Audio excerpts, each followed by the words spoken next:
Oh, cangkeme kebablasan kuwi. Mun ana dewa medun tenan. Wah, aku tratapan ya, Truk. Ora to ya, ora. Ya wis ora dewa wis. Anjur wedi ora. Aja kok menungso, demit aku ora wedi. Wo sidane demit sidane. Ora dewa, nyemelangi enak dewa. Mun nek medun tenan, Bagong jabut nyawamu. Mudar tenan aku. Loh, saiki karepmu piye? Loh, saiki kula manut karo sampean. Nek sampean ajeng boyong Semar, Semar ora gelem niku pribadi perkara sampean karo Semar. Ora masalah. Monggo arep dirembuk cara piye ora masalah. Nek sampean aja nganti ngatutke Karang Kadempel. Ngono. Aja nganti ngatutke Karang Kadempel. Semar kuwi kami tuaning Karang Kadempel. Ha sing do ngakoni. Lho, kowe ora ngakoni bapakmu kami tuaning Karang Kadempel. Kula niku anake ora percaya karo Semar. Nek Semar diganggu gawe mongko menyangkut suasana ketentraman Karang Kadempel ya maaf terpaksa kula wani karo sapa wae.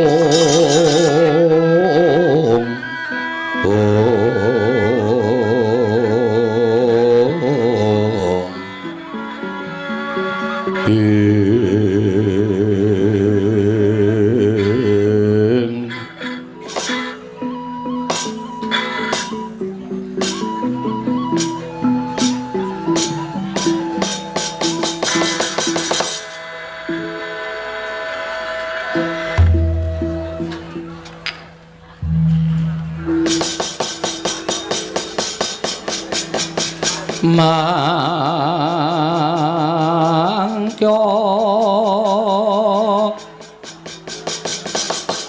daracating praja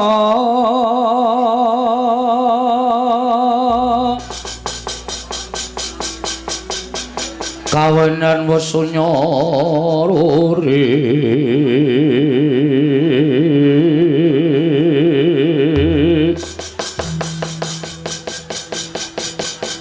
ora mangrahing ukara karana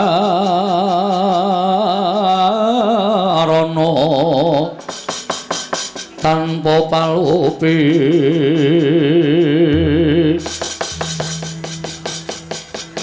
atilar silastuti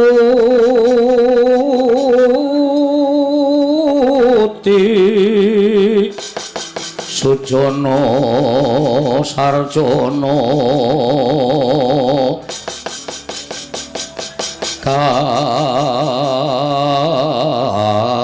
Kayungyun Kalatido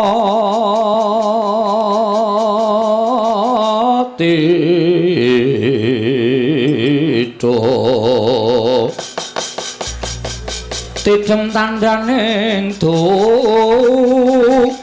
mati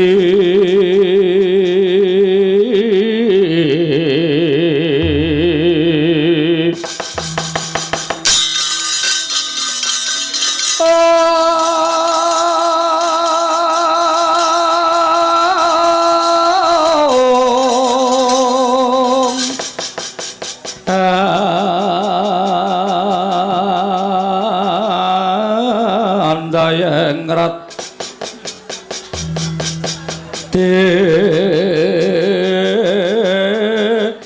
ning karoban rubedo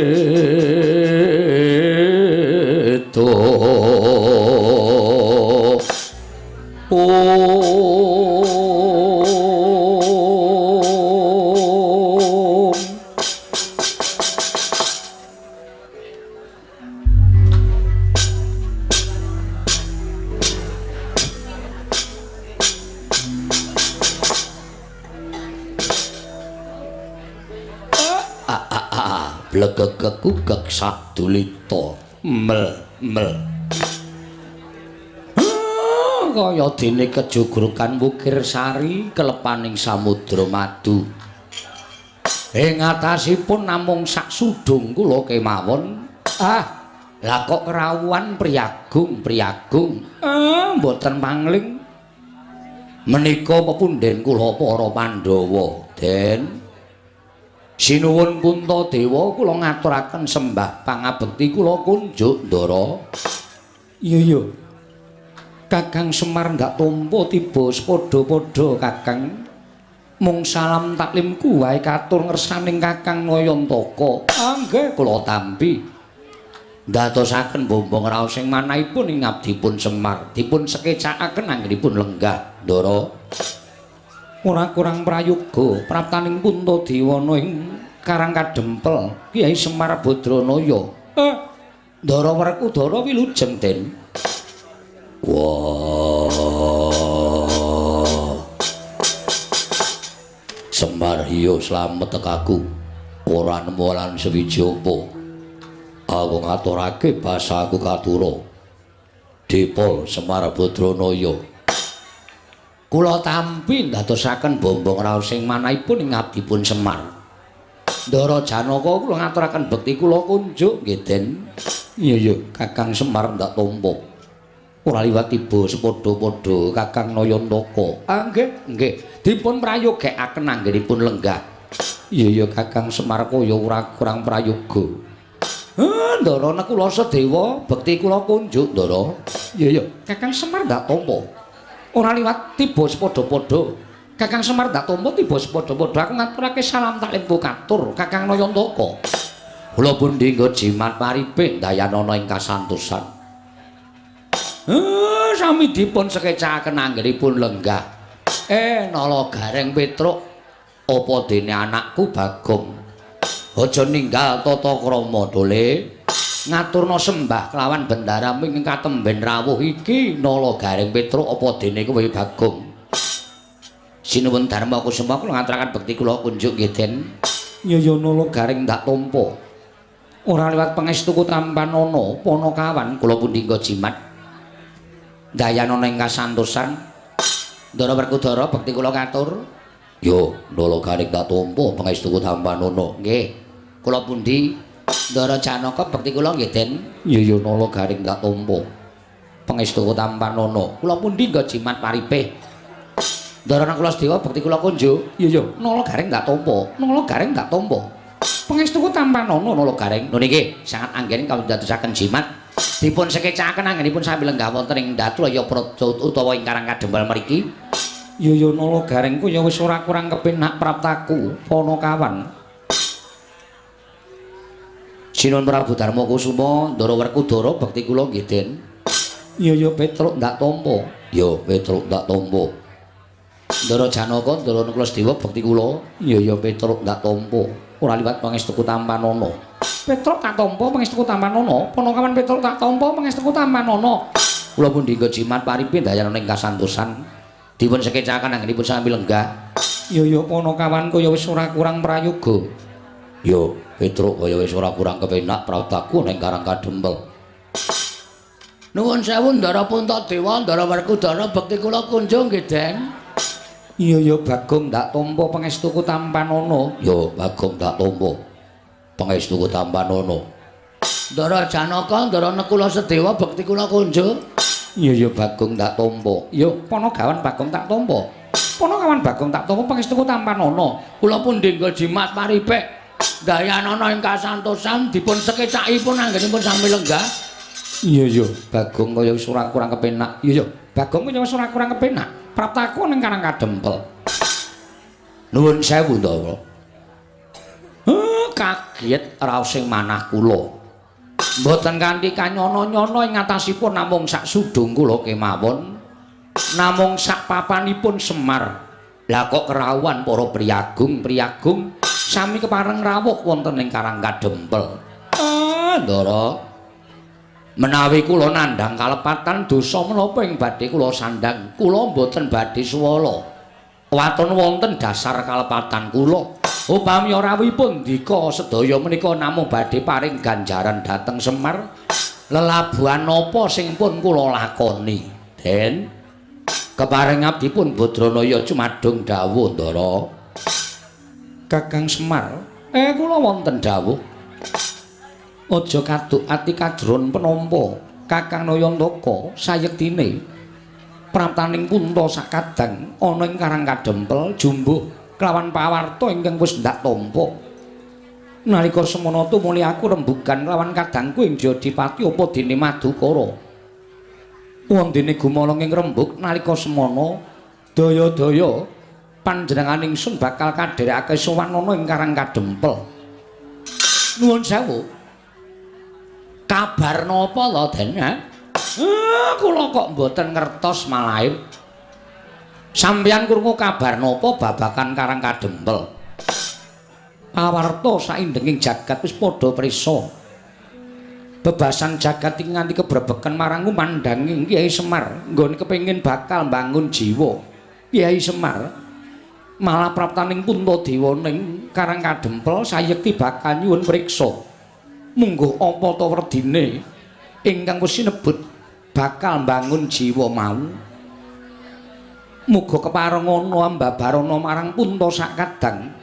Upama Kakang Semar bakal paring ilmu, upama Kakang Nayataka bakal paring pemarah, Puntadewa sakadang ora bakal keri nedya nyadhong timbalaning Kyai Nayataka. Saha yen to dikeparengake sawetara wektu Punta sakadang bakal mapan ana ing Karang Kadempel. Sinambi ngenteni sabdaning Kyai Semar, mbok menawa bisa wuwuh undhak ing kawruh, bisa mundhak ngelmuning para Pandhawa krana nggone Kyai Semar nedya mbangun jiwa iki mau. Kyai Semar, Kyai Nayantaka hanjrah ingkang puspitarum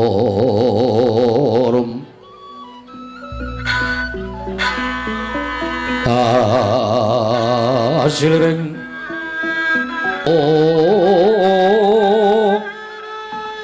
ngas kandhanya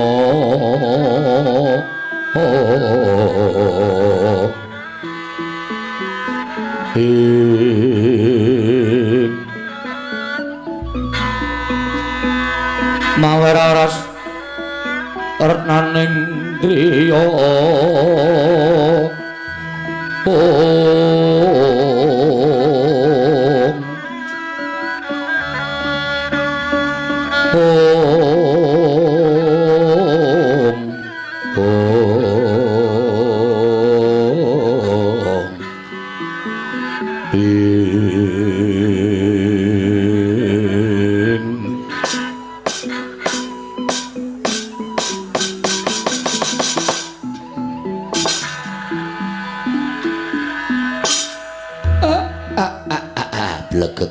kugek sadulita mel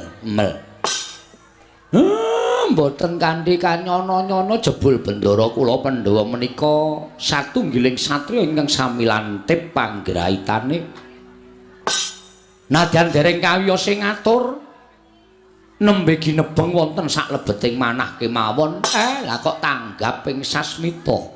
Kula ora percaya nek sampeyan krungu pawarta menika saking para kawula, saking para nayaka.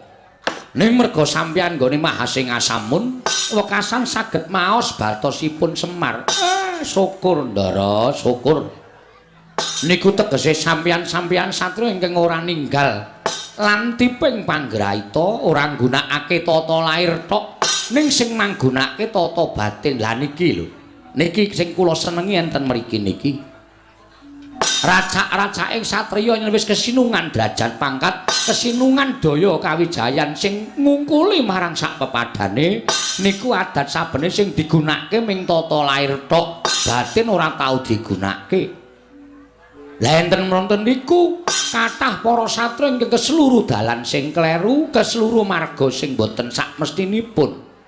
Mula Ndara jejering satriya menika kedang ginakaken paningal lair nanging paningaling batos sampun ngantos kantun. Amargi menapa menawi mboten ginakaken paningal batos badhe nungsang puyang numbuk bentus lampahipun. Iya Kyai Semar, sabanjure aku nyuwun keterangan marang saka Kyai Semar Badranaya menggah apa ta wigatine dene Kyai Semar nedya mbabar mbangun jiwa mau sayektine kepiye. Niki mung rasa prihatin kula kok Den. Raos prihatin kula dhateng kawontenan sakmenika, utamanipun kawontenan negari Ngamarta. Ngamarta menika dipunasta dening pepunjuling para satriya inggih ndika Pandhawa gangsal cacahipun jumbuh kalian dasar negari lan ugi jumbuh kalian panembahing titah. Iya Kyai Semar. Ning nuwun sewu. Beciking Narapraja kok mboten dipun kanteni kalian beciking para kawula cobi to. Nek sampeyan purun mandhap wonten ing Kitagara, langkung-langkung wonten ing Karang Pradisan minggahing wonten ing Parden. Negari Ngamarta sakmenika sampun beda kalian negari Ngamarta ingkang riyin lho, Den. Negari Ngamarta sing biyen niku negara ingkang panjang kunjung pasir pawukir Lojinawi, gemah ripah karta tata raharja. Kawulane padha tentrem, kawulane padha ayem, boten suk-sukan pikire, boten suk-sukan atine. Kabeh-kabeh duwe rasa hormat ngurmati marang sak pepadaning urip ing bab samukawisipun. Ning sakniki kok benten. Sakniki adoh sungsate.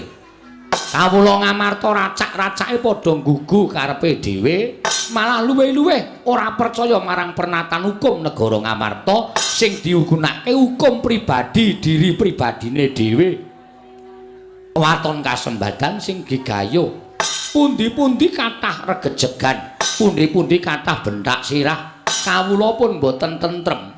Gesanging kawula menika raosipun namung was-was kuwatir durga ngongso-ngso lan sak piturutipun. Kawontenan ingkang mekaten menika kala wau nuwuhaken tandha prihatos sak lebeting manah kula. Tumuli kula kepengin bangun jiwanipun para kawula supados wangsul minangka dados jejering kawula negari Ngamarta ingkang pitados kalian pranataning hukum lan pitados kalian menapa ingkang dados gegebeganipun negari Ngamarta. Kiai Semar yo pancen mengkono. Malah aku ngaturake panuwun Kiai dening ngatasé ming sak Kiai Semar nanging banget nggone gatekake kahanan negara ing Ngamarta. Yen to pancen mengkono panjenengan ingsun rumangsa luput ing ngatasé minangka jejering Nalindra ora mawas marang gelaring kahanan negara Ngamarta. Ingkang dak buru amung kanikmataning praja Ngamarta sartaning para nayaka punggawa dene kawula dina samengko rumangsa dikiwakake dening Nalindra Ngamarta Prabu Darma Kusuma Kyai. Syukur Den. Wong niku lho apik-apike wong niku nek gelem ngakoni luput. Apik-apike menungsa niku nek gelem ngakoni salah. Ngoten. Nek sampeyan wis rumangsa kelimput anggenipun gatekaken para kawula niki dadi pratandha lan dadi pancatan anggen kula badhe mbangun jiwanipun kawula sak negari Ngamarta, jiwanipun para Pandhawa menika mangke badhe kasembadan. Matur suwun Ndara. Iya Kiai Semar. Wasipun sampeyan ampun kendhat anggenipun tansah netepi dhateng darmanipun utawi warah kawruh ing kraton. Wewarah kawruh ing kraton piye Kiai Semar? Napa kudu kula baleni melih? Mergi sampeyan pun diwulang duk nalika badhe jumeneng nata wonten negari Ngamarta duk nalika semanten. Wewarah kawruh ing kraton menika tanganipun wonten 9 cacahipun. Ana 9 Kiai nggih. 1 wajibing ratu. Angka 2 pengageming ratu, angka 3 pambeganing ratu, angka 4 lelabuhaning ratu, angka 5 kekasihing ratu, 6 patraping ratu, 7 gegayuhaning ratu, 8 junjunganing ratu, 9 bandhaning ratu. Niki enten werdine dhewe-dhewe waton sampeyan mboten ninggal cak-cakan sangang perkawis niku. Kula kinten sampeyan tetep ditresnani dening para kawula. Iya Kiai. Wajibing ratu menika kudu tansah anata, haniti, hamariksa sarta misesa dhateng para kawula. Menika wajibing ratu. Angka 2, pengageming ratu menika sampun ngantos tinggal marang pakarti sama beda dana dendha. Mboten sah kula jlentrehke wong sak donya niku wis do ngerti kabeh tembung sama beda dana dendha. Iya. Angka 3, pambeganing ratu, sipating ratu kedah saged hamong, hamut, hamengku sarta hamangkat. Angka 3, lelabuhaning ratu, anatepana berbudi bawa leksana animpuna ing aguna amumpuni ing kautaman angka 5 kekasih ing ratu tumindak adil bener sentosa lan wibawa angka 6 patraping ratu nglunggana watak lan tumindak wicaksana wiwaha wisuda lan wiguna angka salajengipun 7 gegayuhaning ratu marsudi mrih hayu hayom hayem lan hangayani iya Kyai Semar angka 8 junjunganing ratu murih sageta jejeg adeking praja katentremaning kawula sambung memitran liyan praja kerukunaning bebrayan agung wondene ingkang pungkasan inggih menika pengageming ratu Nalindra kudu darbe kasekten kesabaran kawaskitan lan kapinteran mengkono Kyai sangang perkawis menika menawi dipun agem lan ditindakake kula kinten sampeyan tetep dadi junjunganing wong sak praja Ngamarta ning kejaba saka niku sasampunipun sampeyan dados junjunganing wong sak negara Ngamarta tetep mulat karo kahanan negara tegesipun sampeyan kudu tansah mulat kaliyan kahananing para kawula ingkang panjenengan caketi sampun ngantos kawula ingkang mapan wonten ing kutha Gorotok ning klebu wonten Karang Pradesan wonten ing Parden Pagunungan kedah panjenengan caketi jer menika ugi kawula panjenengan aja banci ndemban siladan sing cedhak ratu mangrangkul sing adoh Nalindra mangsisihke niku mengke dadi srana tetel kapercayaning para kawula nek pun tetel kapercayaning para kawula nuwun sewu lho Den nuwun sewu ampuh dikaya ngapa kekuatan sampean ra iso ngalahke kekuataning kawula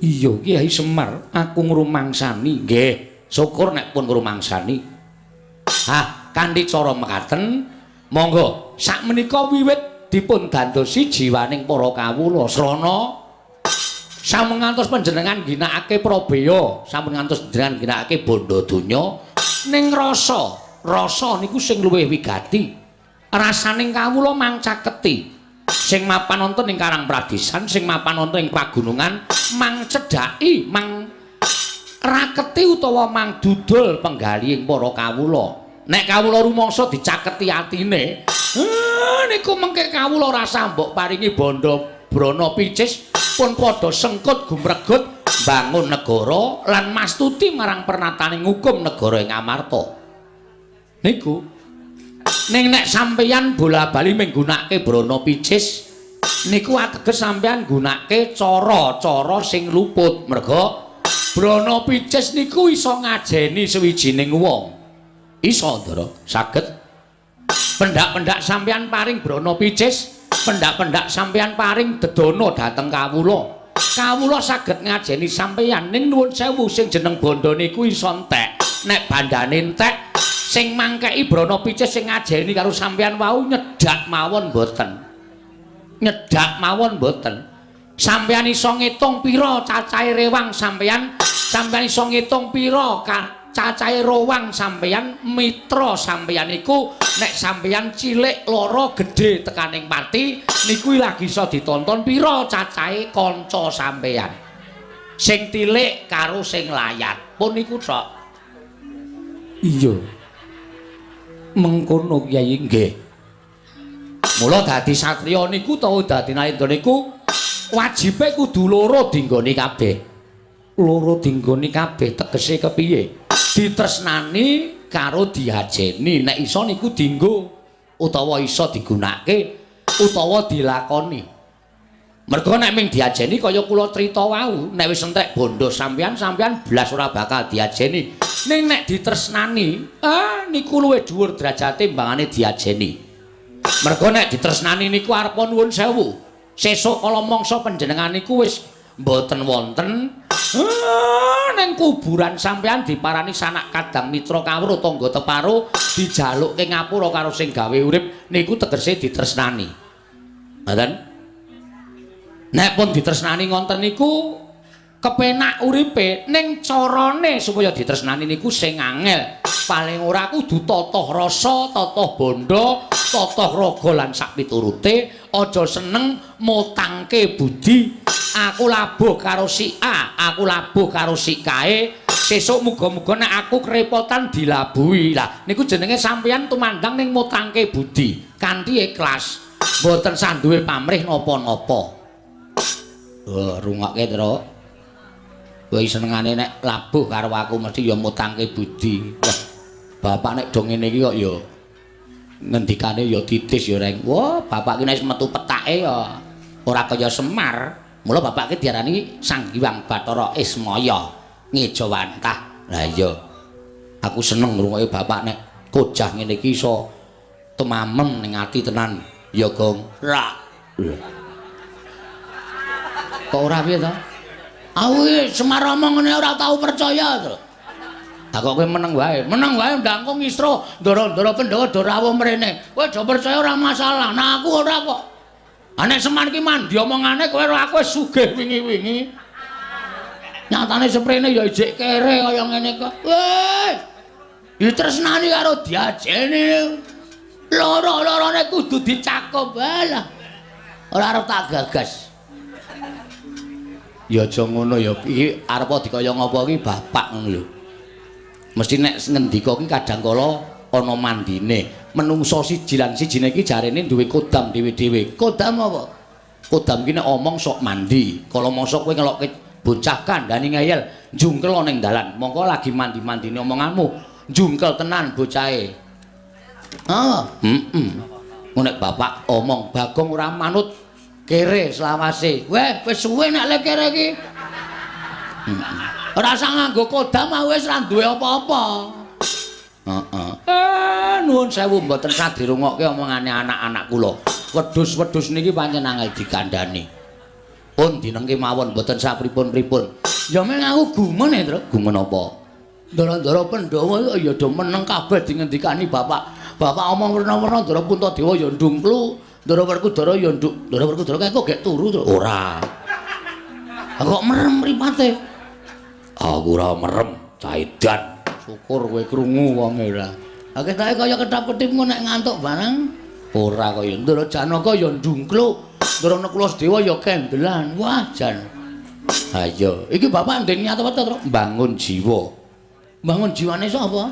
Bangun jiwane kawula sak negara Ngamarta. Bapak iki prihatin kawula Ngamarta saiki rusak kahanane, ora tentrem, ora ayem. Lho, kowe ngerti to sok maca koran? Perkara dit 10.000 nganti paten-patenan, perkara dit 20.000 nganti paten-patenan. Ha kuwi bapak sedih, kok kawula kok ora tentrem, kok ora duwe rasa semanak antara siji lan sijine. Mula bapak pengin bangun jiwaning para kawula. Oh, ayo wis. Ya muga-muga sukses. Ayo. Ya meng nek dandani aku sing ora iso. Mergane wis tak paido. Nek meng Semar ki ora bakal tak gugu. Ora arep dandani dapurmu aku. Modar ya sakarepmu. Kandhani wong tuwa senengane ngeyel. Bapakmu ki lagi diagem omongane karo ndara-ndaramu, aja sok nyentulani bapakmu. Nek ora ana aku ya omong, nek ana aku tetep tak paido. Aku ora percaya kok. Aku wis ra kompak dhewe kok. Ra kompak piye? Anak-anake rupane do apa abang enom kowe kok brong dhewe wis coba. Mbok ya nganggo kompak, jeneng ponokawan ki seragam. Ora kok ndeweki. Iki kudu nganggo iki. Nek ora nganggo iki kok ndak dukani. Sapa sing dukani? Sinuwun Prabu Darmakusuma. Mergo Sinuwun Prabu Darmakusuma kuwi wis sasmita karo aku, kudu nganggo iki. Oh ya wis, nek ana sing dawuh ya wis. Kyai Semar, kula Ndara.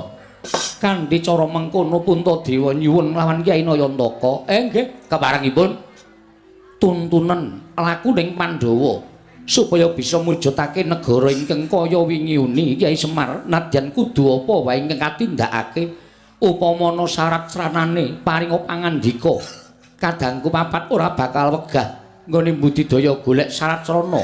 Wah, Semar yo yen pancen Pandhawa bali kaya wingi kudu ana syarat sranane paringa pangandikan. Mengko aku ingkang bakal golek syarat srana supaya iso kasembadan penjangganing Semar nggone bakal bangun jiwaning kawula sanegara Ngamarta. Semar Badranaya. Semare koten prayetna Semore seko balik titiyoni Titiyani Gandayani Trisanya Purnama Sasi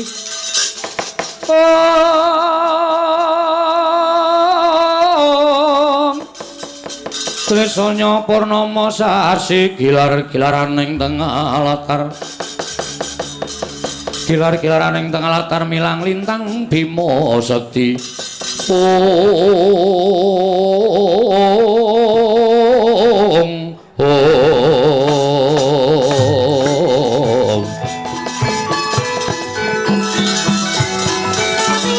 Mari koten prayitna semurir seka balik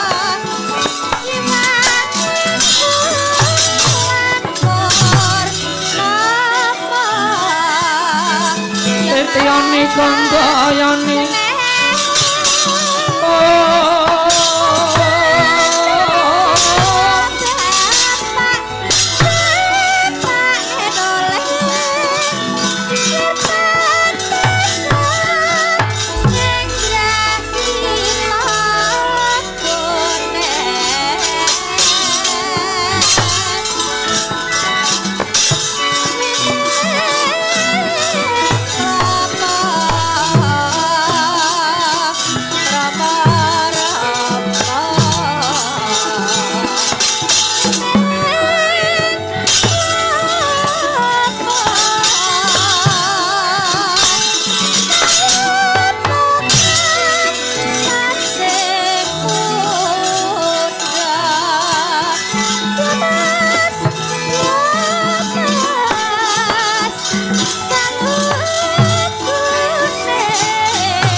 Sinowati jagat kinari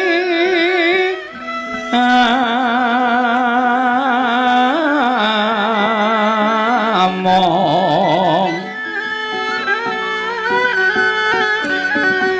Ndak lumembak ombak ing samudra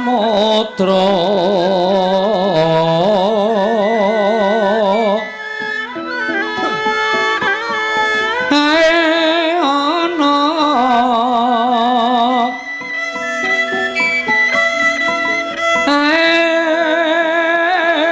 ana bale lumut tambraganggeng awita denceng-dencengan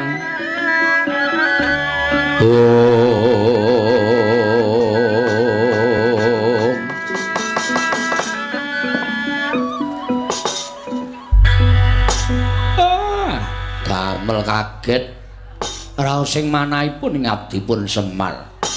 Lah menika rak mboten mangling Penembahan Durna ing Saka Lima Penembahan. Kula ngaturaken sembah pangabekti kula kunjuk Penembahan. Gondhok blekuduk suwaru gembol Semorante hawela.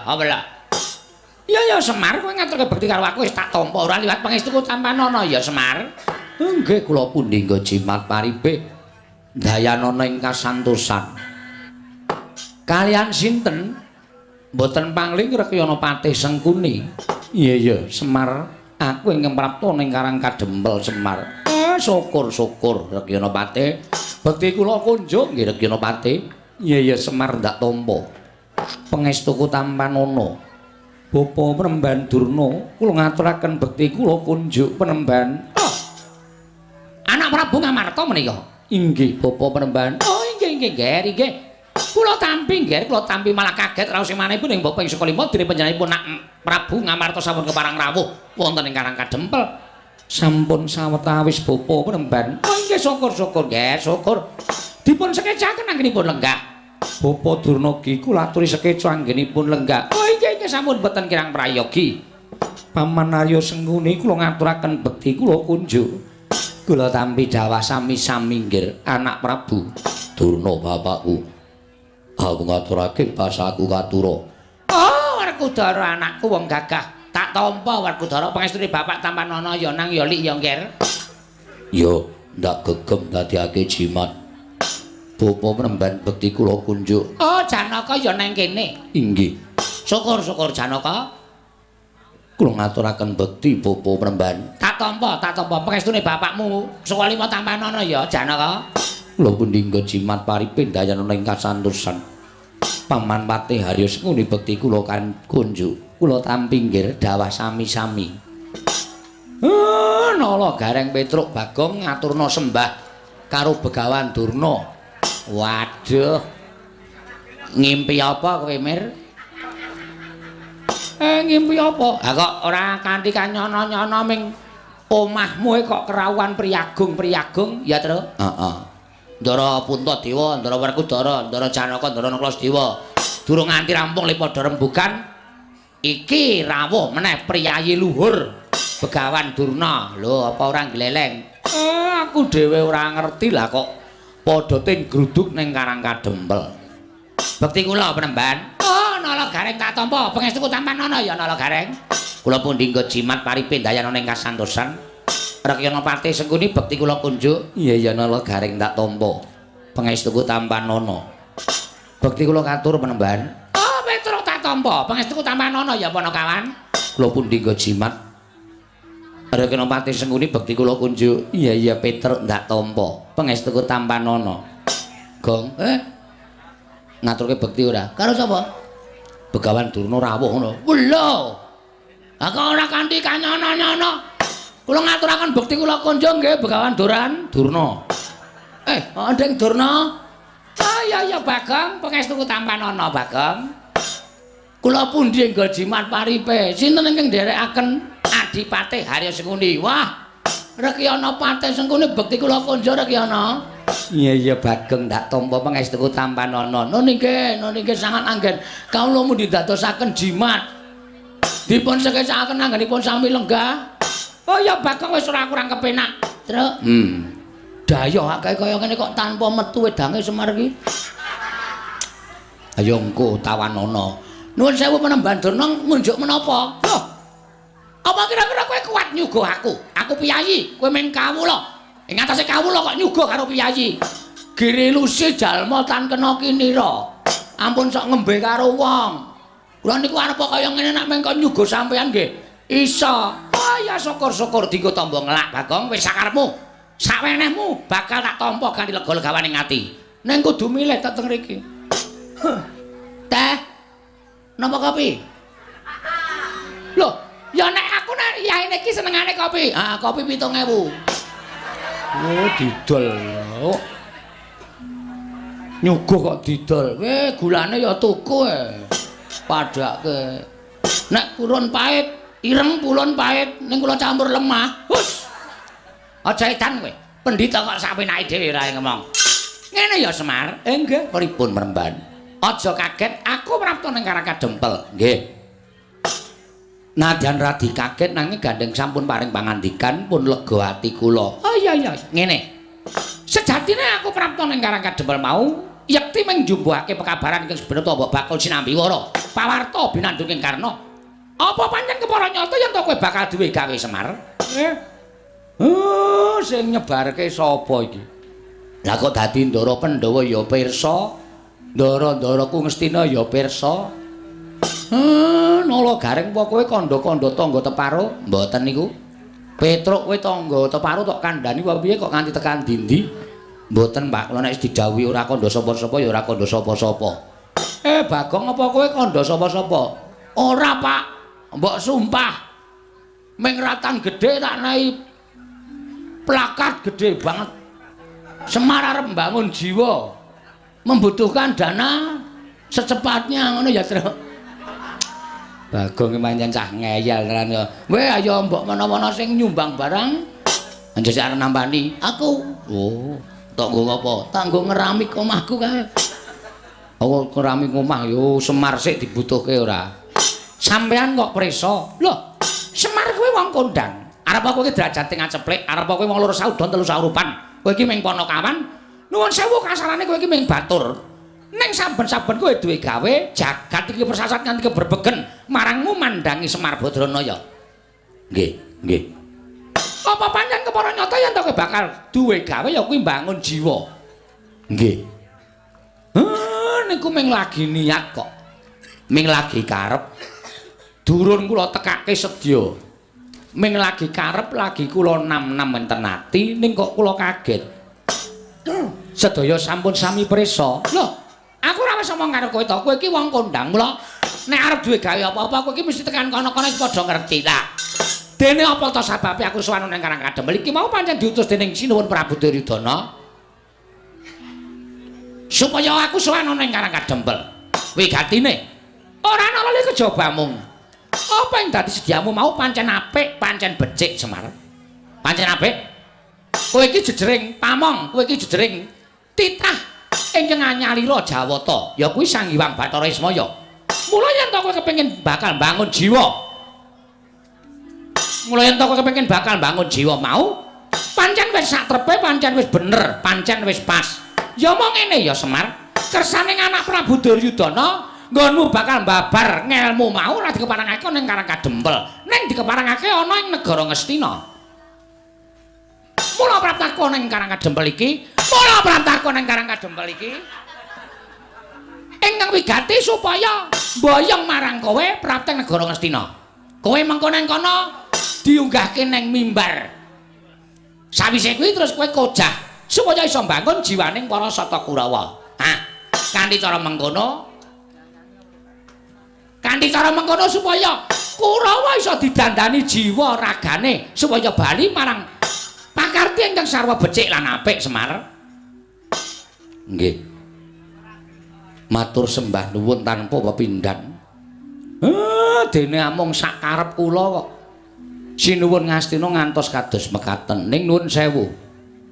Kula niku ora arep kojah, kula niku ora arep wewarah dhateng sinten kemawon. Kula niki ora arep ngumbar ngelmu utawa menehi ngelmu napa-napa kemawon. Kula niki wong sekeng, kula wong ora duwe, kula wong melarat. Ngelmu kula ya mung ngelmu celimen kemawon. Napa to sababe?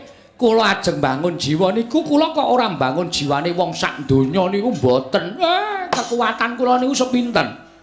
Nek kula bangun jiwane wong sak donya, ming sak Semar kok ajeng bangun jagat niku terus kula napa ngembari panguwasaning Gusti Akarya jagat. Mboten ajeng. Sing kula karepke bangun jiwa niku kula pengin bangun negara Ngamarta jer. Karang Kadempel menika kebawa keperintah negara Ngamarta.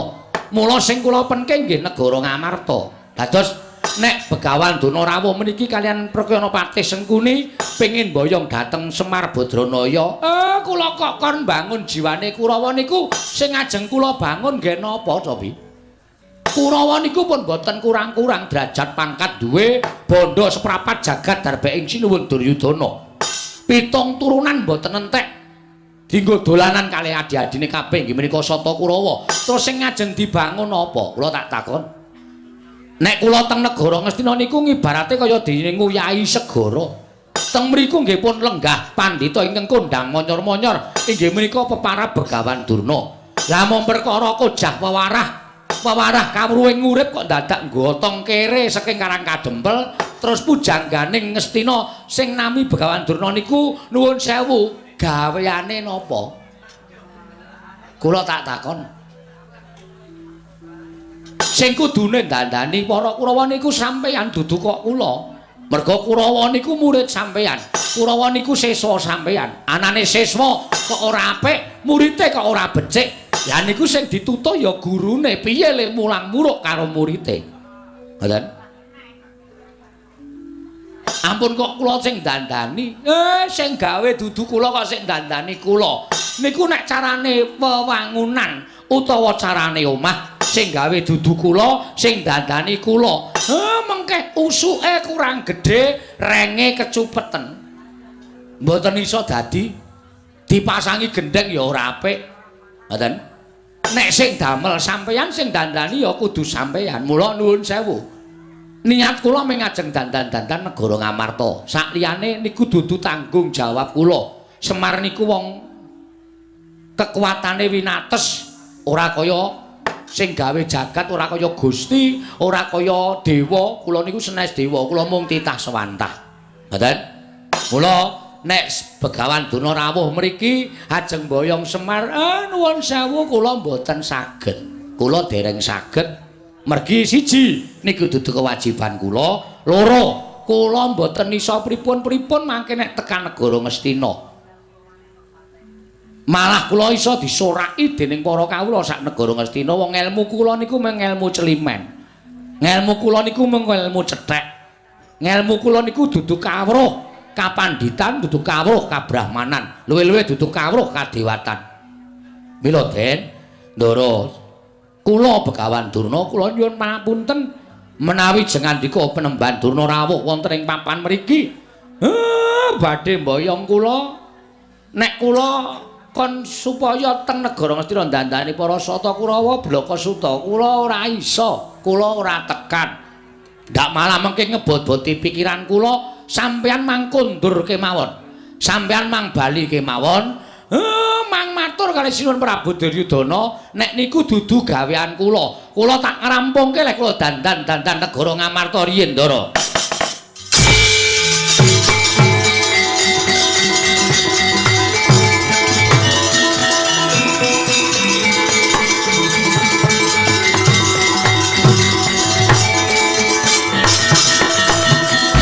Andita kang kinarya wangsit pindha kombang kang ajaping tawang susuh angin ngendi nggone lole somorante dawela lah kok dadi tekan semono nggonmu guneman Semar. Yen ngono cetha kowe yen kok ngiwake marang para Sata Kurawa mangka sejatine kowe iki ora ming siswane utawa kowe iki ora ming pamomonging para Pandhawa. Ning klebu kowe iki pamomonging negara Ngastina. Elinga Semar.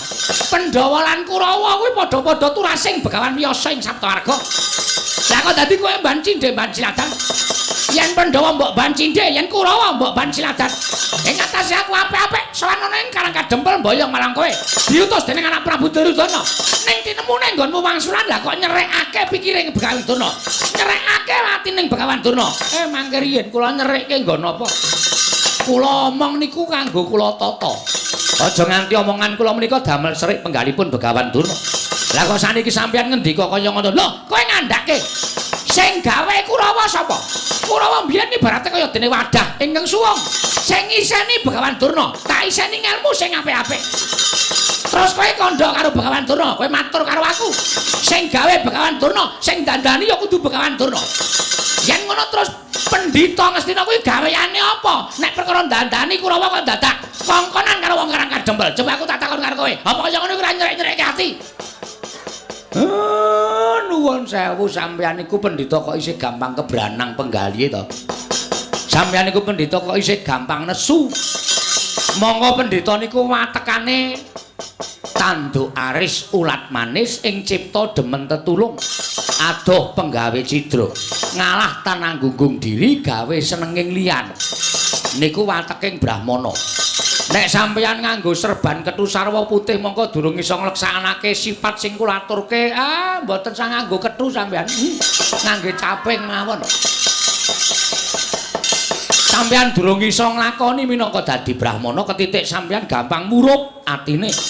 Gampang murup penggalihe. Nuwun sewu, Ndara.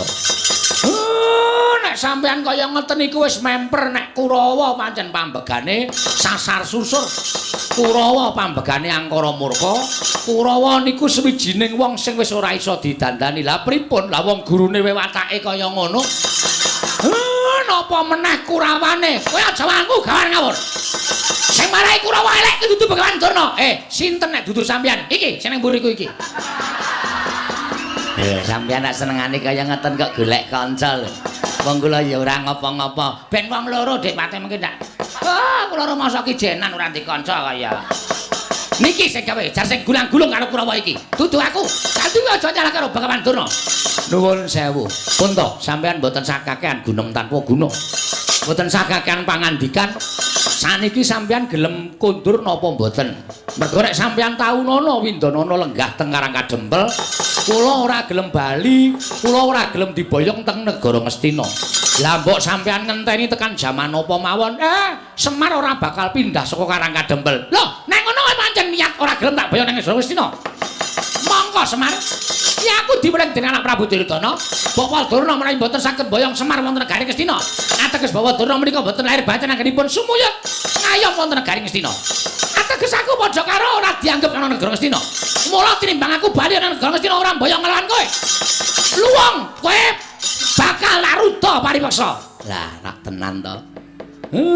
Griwikan dadi grojogan geguyon dadi tangisan.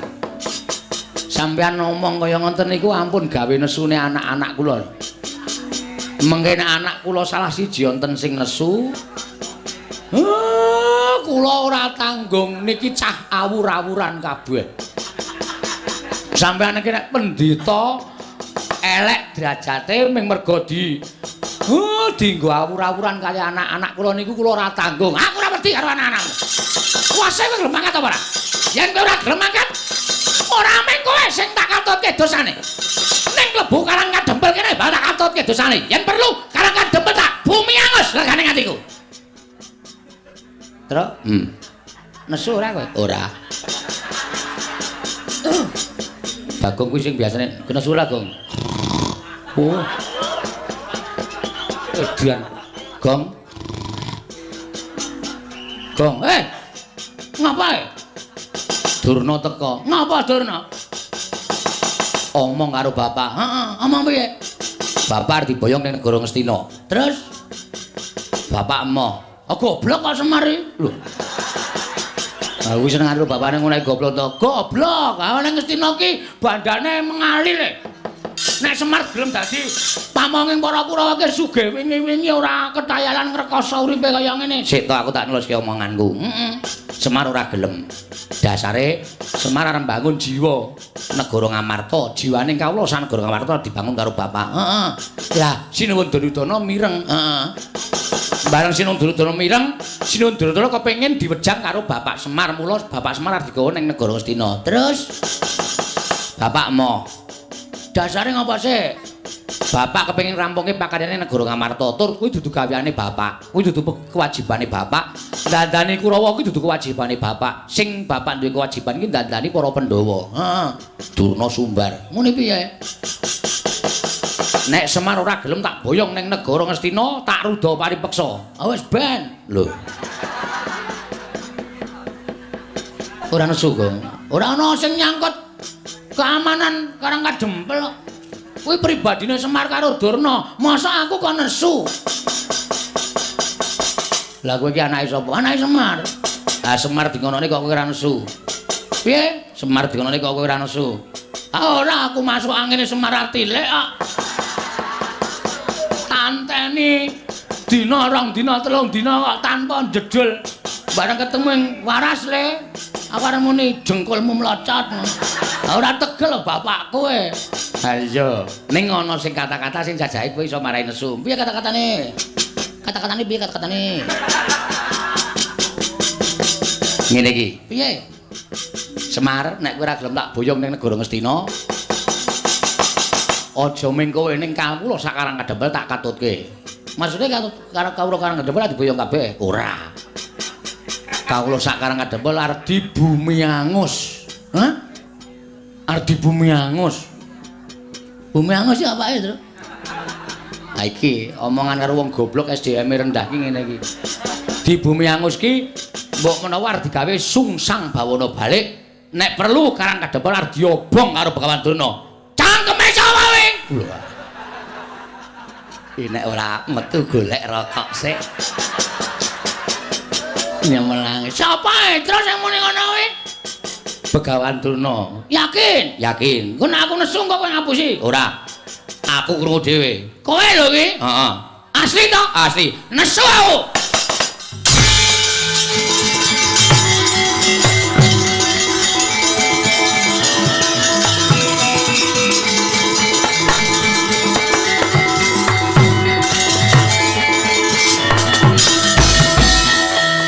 Nun sewu penembahan kula ajeng nyuwun prisa. Heeh, kowe takon apa?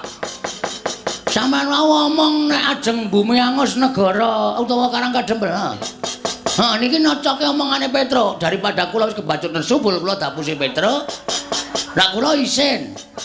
Nek pancen nyata niki mungsuhe dudu sapa-sapa ning kula. Sampeyan kudune ngerti.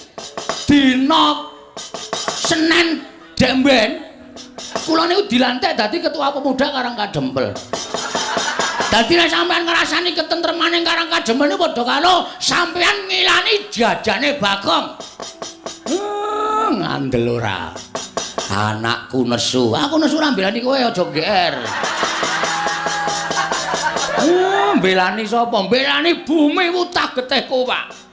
Karangkadempel ki bumi kelahiranku.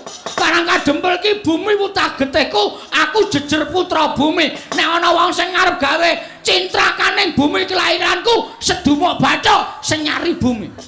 Ora nyawang sapa-sapa aku.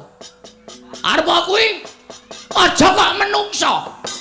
Dewa medhon aku ora wedi. Oh, cangkeme kebablasen kuwi. Mun ana dewa medhun tenan. Wah, aku tratapan ya, Tru. Ora kaya ora. Ya wis ora dewa wis. Anjur wedi ora. Aja kok menungso, demit aku ora wedi. Wo sidane demit sidane. Ora dewa, nyemelangi enak dewa. Mun nek medhun tenan, Bagong jabut nyawamu. Mudar tenan aku. Loh, saiki karepmu piye? Loh, saiki kula manut karo sampean. Nek sampean ajeng boyong Semar, Semar ora gelem niku pribadi perkara sampean karo Semar. Ora masalah. Monggo arep dirembuk cara piye ora masalah. Nek sampean aja nganti ngatutke Karangkadempel. Ngono. Aja nganti ngatutke Karangkadempel.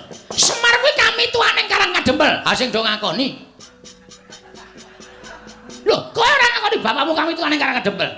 Kula niku anake ora percaya karo Semar. Nek Semar diganggu gawe mongko menyangkut suasana ketentraman Karangkadempel ya maaf terpaksa kula wani karo sapa wae. Yen ngono kowe wani karo Begawan Durna. Lho, ameng kowe kok Dur. Aku kowe sumbar meniki yen ngono kowe wani karo Begawan Durna. rangkep apa itu ora bakal tak tinggal loncat. Kowe ora ngerti Bagong nek wis nesu kok. Rumangsane. Iki tengike ra jamak-jamak. Keleke sabune garing barang ora dibilasi. Ana banyune entek lagi sabunan e. Mulai yang minter tak anduki. Piye to Le? Wis meneng apa? Loh, nek ngono kowe dadi palanging Begawan Durna. Arep mepalangi aku mergo kowe ngrasani Karang Kadempel kok. Kowe aja pisan-pisan ngrasani Karang Kadempel. Nek kowe ngrasani Karang Kadempel dudu ajanging Semar. Kowe iki mau apa ya jenenge? Ora to ya kowe. Ngono apa to maksude? Dudu Semar sing ngadepi. Dudu Semar sing ngadepi. Ning Bagong, jajane Bagong sing dienggo ajanging peperangan. Wah, edian. Gleleng tenan cah iki. Ya kuwi. Durna iki biasane sok nggawa Kurawa. Durna ora temandang sing maju Kurawa. Kowe nggawa Kurawa? Heeh. 100. Mbok dilongi. Wong Kurawa 100 kok kon ngelongi. Wong nantang kok bareng krungu ana Kurawa 100 kok tratapan ora. Aku ora bakal mundur sejangka. Nek mungsuh Begawan Durna, ngendi papane wong neter kating dayan. Wah, panesmane jajaran srentane bawana. Yen ngono Bagong sing palangi niate Begawan Durna. Ayo, kowe ngecap pirang dina? Kowe ngecap apa? Ora bakal tak tinggal loncat. Mati Begawan Durna musuh Bagong, luwung ora urip nang alam padang. Oi, cewek.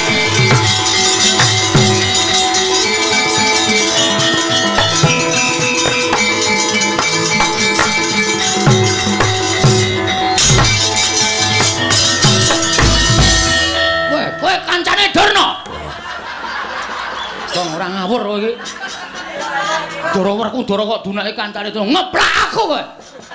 Wah, caidan. Kowe ngerti ora? Ora. Ula biar tak kandhani ora sawangsulan sik. Kowe ngerti ora? Ngerti. Aja wangsulan sik. Oh iya. Ora Kang Seno. Kowe ngerti ora? Napa? Durna kuwi sapa? Durna ya Durna sapa? Engko tak ngomongke Durna kuwi Duryudana ya ora bener. Durna ya Durna, ora ana Durna liyane iki mau ya Durna. Yen kowe ora ngerti tak kandhani. Heeh, piye? Wah, ora basa. Wah, iya lali. Nggih, pripun? Aku bisa nesu ngene iki saka-saka ora tak basani. Kae saka-saka pangan kabeh soalé.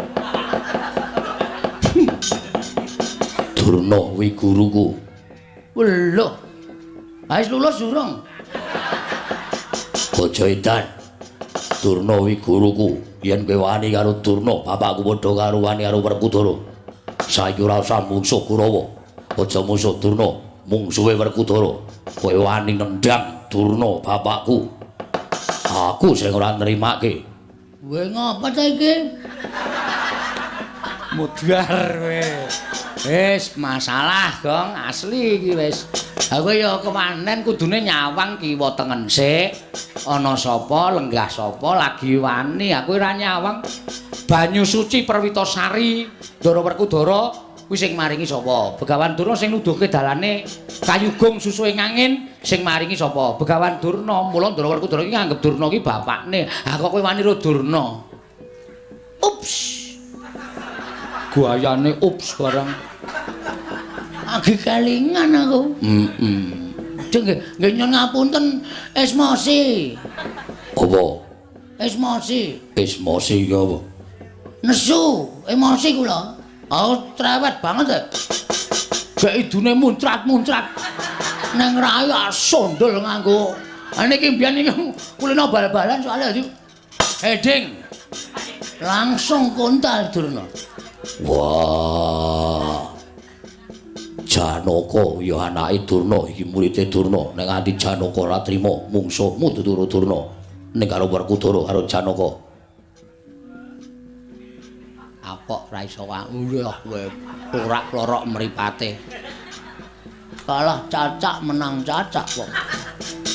Terus maklutsu wale maksud lu yen pancen garwani karo Durna Mungsuhe dudu sapa-sapa, mungsuhe Werkudara. Oke, Gong. Sadar Gong, cerewet menengo. Wis ben tak niati kabeh. Niate pancen arep mungsuhi Bagong ora masalah. Nek sampean belani karo Begawan Durna, mboten napa-napa. Dikira kula wedi karo sampean. Wis biyen tekan saiki ora arep wedi Bagong karo Werkudara. Ngerti kaya ngono ta? Blusuk keneng kalian biyen dek cilik kok. Sing ngomong sapa mbok mikir. Sampeyan iku cilik. Tak tutke nang ndi-ndi dolan nang ndi-ndi tak tutke nganti sirah tanggo sikil tanggo sirah. Manggagas lelabuhane Durna karo Bagong gedhe sapa? Rarake ati. Lho piye kae nesu kok nangis?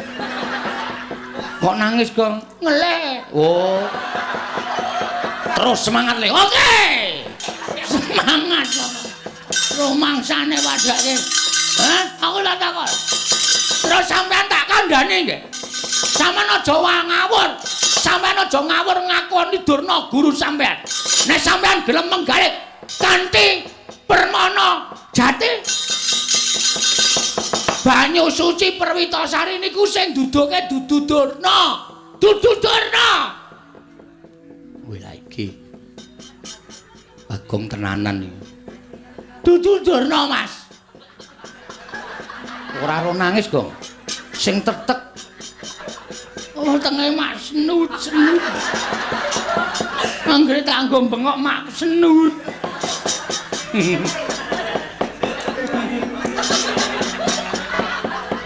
Pokokan sambel e, Tru. Jangan apa-apa ana lomboke kabeh.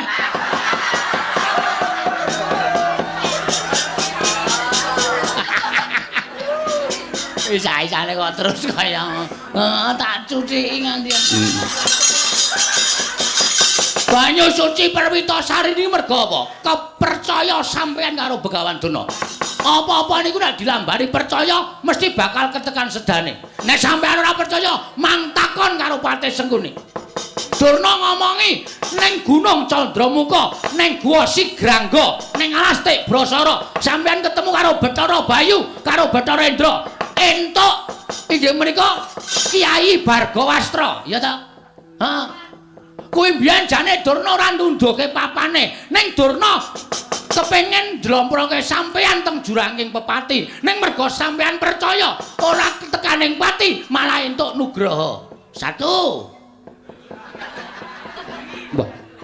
Bagong kok ngerti ya? Ngerti wae. Angka 2. Sampeyan arep dipateni karo wong Astina. Srana arep dicemplungke teng segara. Karo Begawan Durna. Ning mergo sampeyan percaya karo Begawan Durna. Sampeyan teng segara ora mati malah ketemu karo Sang Mahardi Kengrat. Ya Sang Ruci Bathara. Sampeyan entuk tirta pawitra mahaning suci, ngelmu kasampurnan, manjing suruping pati, sastra cetha paripurning wangsit. Edian. Bagong kok kaya ngono lho. S2 e. Waduh. Cah cerdas e padake. Nyepelekke. Niku kabeh mergo sampean percaya, ora kok Durna sing duduhi. Ha kok seprene sampean sing duwe kapercayan, nek sampean iki sing duduke Durna, salah, Bung. Bung pahit. Dhuwur ngambung ngisor gede. Oh, tante. Ngawur. Ayo, munia saiki. Munia, apa kabeh lelabuhane Durna? Mboten. Ora, Durna iki ora duwe ngelmu. Kapinteran, Durna iki ora duwe ngelmu. Kawaskitan, Durna iki dudu dununging wahyu. Ning Durna niku gurune wong perang. Nika gurune wong perang tok, Til. Ora ana kawruh napa-napa. Nek sampeyan le mulang perang Durna, kula lagi percaya. Nek tirta pawitra maning suci kok saka Begawan Durna, itu bohong besar. Ewadene sampeyan durung percaya lan masih sangsi dengan kata-kata. Bagong, silakan naik ke Mahkamah Konstitusi.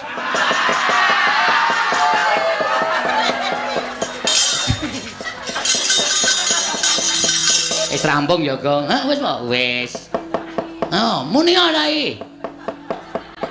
Kowe kok ngerti saka sapa? Iki apa? Iki Vespa iki, Vespa ndasmu kuwi. Ora nesu. Ah kaya Vespa tenan emang. Iki kaya plentronge. Iki kaya ngarep kae bemper ngarep. Iki sedele nang kene. Busine ngupil ora? Ora. Nek ngupil tak resikane ora tak totok gundulmu. Busi wis ra kanggo gawe. Disetater ra tau. Katakono wis niki sing ngomong. Dadi sampean aja banget golek sampean ngendika kaya ngoten niku anggepe kaya njur menang-menangan dhewe. Apa anggepe sampean nganggep Durna bapak niku ana bathine apa? Ora ana. Sesuk ora urung sampean iki mungsuh bapakmu dhewe. Mungsuh Begawan Durna. Moko sampean nek tresna karo Begawan Durna, sok Bratayuda sampean bakal dipateni karo Durna. Kok ora kaya bengi iki to ya. Cerdas men to cah iki. Ya kala-kala reng. Kala iki pokoke aku telung sasi adol Bagong. Ayo. Kok adol Bagong? Lakon kok jaluke mung Bagong metu sore. Mbak aku lagi dadi rol tahun niki ya ora apa-apa. Ya wis men, pun man gagas. Nek pancen mang timbang-timbang omongane Bagong niku salah, manut Bagong. Kabeh niku bener dan fakta dengan apa? Apa jenenge to? Ora ngerti sarep tak omongke apa. Oh jenenge Alah apa? Jenenge Sprinter, kuwi Vespa. Apa jenenge? Fakta dan kabulasi. Kabulasi nyetrum ndasmu iki, Pak. Kabulasi nggo montor kok kabulasi. Wis ngono wae. Pikiran nek dikira omongane Bagong salah.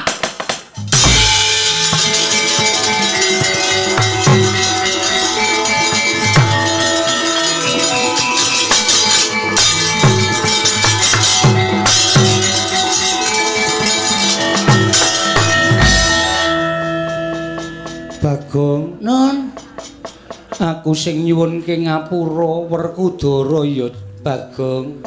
Ha iki piye mbok ngene iki? Bagong, aku suwunke pangapura. Bagong, ayo derekno aku tuku sikat gigi. Oh wis tau dijak kok. Wis aku kerep Ndara Puntadewa ki Nalendra ora tau perang, ora tau nesu mung blonjo. Anggere ana Indomaret mandeg. Sing ngrasake jundi Bagong. Tak icipi sik, niki. Terus dibandemke aku wis tok cokot. Nggih, ngapunten kula kepeksa ngonten niku merga kula mung ndunungke mawon kok sinuwun. Iya. Bagong ngaturke panuwun tanpa pepindhan Werkudara. Nggih. Ana tetembungan bathuk bolo isi madu. Ya mung Panakawan Bagong ingkang satemene wis bisa narbuka penggali ing siadi. Mula aja banget-banget nggonmu tansah ngegungake apa kang dadi penemumu kuwi penemu sing paling bener. Wah, ya wis. Werkudara, Apa? njaluka ngapura karo Bagong kowe salah. Kae wong tuwa, kae sing momong kowe mundhak mengko uripmu sasar susur lan kuwalat. Bagong. Apa? Wah, iki arep aleman iki ngene iki. Ya aleman. Terus men gagar otak. Aku entuk masak sithik kowe iki. Mangsaku kok. Ndara Werkudara iki le nimbali wit tenanan Bagong wis halus ngono ngopo. Arep tak gawe angel kok ya men. Lah ngono ya sak penake dhewe. Bagong. Nun. Jarine mbarep kakangku. Kowe bathuk bolo isi madu, Bagong aku kleru. Aku njaluk ngapura. Sono ora dibaleni. Ora. Ngono kuwi ya. Apa-apa kok njur ranggre wani ro Durna arep diwangi, wani ro Durna arep diwangi. Durna iki anggepe apamu? Iya. Ngene nganggo pikiran ora waton nesu. Ora kok waton sapenake dhewe apa-apa ki dipetung aku omong ngene iki tuna bathine piye aku omong ngene tuna bathine piye. Ngono kuwi ora njur dumeng kegongke aku Satria Digdaya sapa-sapa arep tak salahke sapa-sapa arep tak salahke anjur sak kepenake dhewe. Setan ora basa. Aku ora basa kok ora. Wah ora krasa. Ngapunten nggih Den, nggih ngoten niku pokoke intine ngoten niku. Iya. Tiba sepadha-padha. Iya. Aku kelingan kowe mbiyen sok momong aku. Ora mengsok. Sasan pendak dina. Anggere rados wis didodhok lawange. Jeng jeng jeng Bagong. Terke nang kono. Wah sarungan tok. Ya tak tutke to sampean. Sampean kelingan mboten? Jaman teng kebon nika. Dolan nang tengah alas nang kebon. Bagong, iki ana jangkrik dikedhuk. Bareng kula kedhuk terus, "Yo, matur nuwun." Terus mangke nggih to? Setan wong tuwa kok ngedhuk lemah. Bareng wis jeglong terus menggo. Wis tau Bagong, wis mangkel tenan aku. Asem kok. Akhire ning ngedhuki padhase atos banget e. Jluk-jluk bareng jero iki terus dhek mekangkang kae. Matur nuwun. Oh, nakal ora jamak-jamak. Lha ngapura.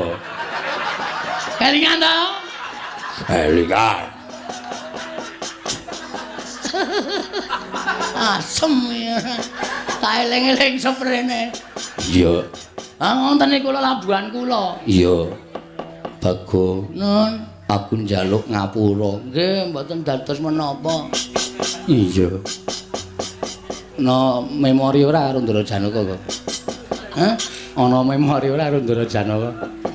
Ora. Kae rak senengane roman ta, Tru. Mbok biyen yange sapa aku ora ngerti. Ketemu yang iki gandeng ning tengah sawah iki do tetenguk ning galengan kae. Mongko galengane kuwi kalen garing. Ndara Janaka ya santai aja cilik mbiyen baguse ora jawa-jawa. Wong wedok ya ketemu Ndara Janaka terus ngrangkul terus do jak tengok-tengok nang nggon kalen garing kuwi. Gejlike tak buka. Dadi wong do jagongan tak lepi.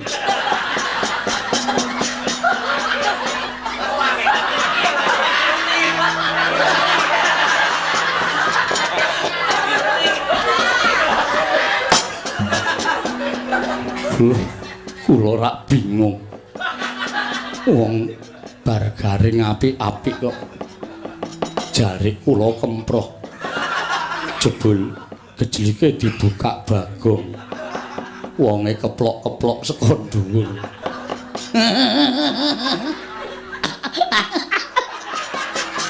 Lek kemekelen kok takek ora.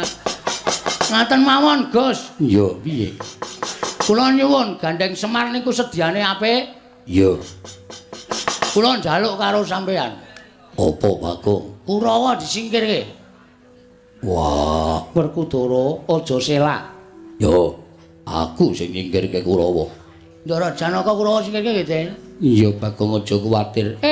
Ning kowe aja meneng wae, kowe ya temandang. Oh, siap, Pak. Oke. Petruk Gareng ya temandang iki desamu kudu kok gawe tentrem. Nggih, Pak, ngestaken dawuh. Nggih, Pak, ngestaken dawuh. Mengke kula tandhangane kali Petruk nek kira-kira ketemper yudane ya Ndara Werkudara Ndara Janaka nggih ngewangi. Yo, aja kuwatir. Iya, aja kuwatir. Nek ngoten niki ben tentrem sik Karang Kadempel. Iya, Kyai Semar sak banjure tasih wonten ingkang kula ajeng-ajeng. Tasih wonten ingkang kula arep-arep. Sapa sing mbok arep-arep lan sapa sing mbok ajeng-ajeng utawa mbok arep-arep praptana ing Karang Kadempel Kyai Semar. Mboten sanes sinuwun Darawati kali sinuwun Mandura menapa ta sebabipun kekalih menika mboten saged pisah kalian para Pandhawa.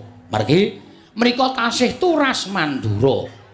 Menika ugi wonten sambung darah kalian para Pandhawa. Mila mangke kula badhe jangkepaken Pandhawa lan sederek-sederekipun sedayanipun menawi sampun jangkep nembe kula wiwiti jinurung kali ndara-ndara kula Pandhawa anggenipun bangun jiwa. Ya to Semar yen to pancen mengkon aku mung kari manut. Ndara Puntadewa monggo kula dherekaken manjing Bale Wisma sak Pejagung catur netra kalih kula. Iya ayo tak dherekake Kyai Semar. Ndara-ndara Ndara Janaka kula nyuwun ketentremaning karang kadempel. Yo, Semar aja kuwatir. Monggo aku tak kongkonan anak-anakku. Iya Semar aja kuwatir mengko aku tak kongkonan anak-anakku. Petruk Gareng Bagong katentreman karang kadempel reksanen. Nggih Pak, ngestaken dawuh. Nggih, ngestaken dawuh. Purna gatining paranggilan. Sanodasa kundur ngedat tunjluk saking dampar kula kinapit gambaran gading kadhiraken sangganing Puromban Cedi manggung ketanggung Joko Paloro-loro. Ingkang sami ngapil upacaraning Prabon. Kawis tinggal saking mandra tindaknya Sri Nararata Kyai Semar Badranaya nganti kaya gumebyar candrane.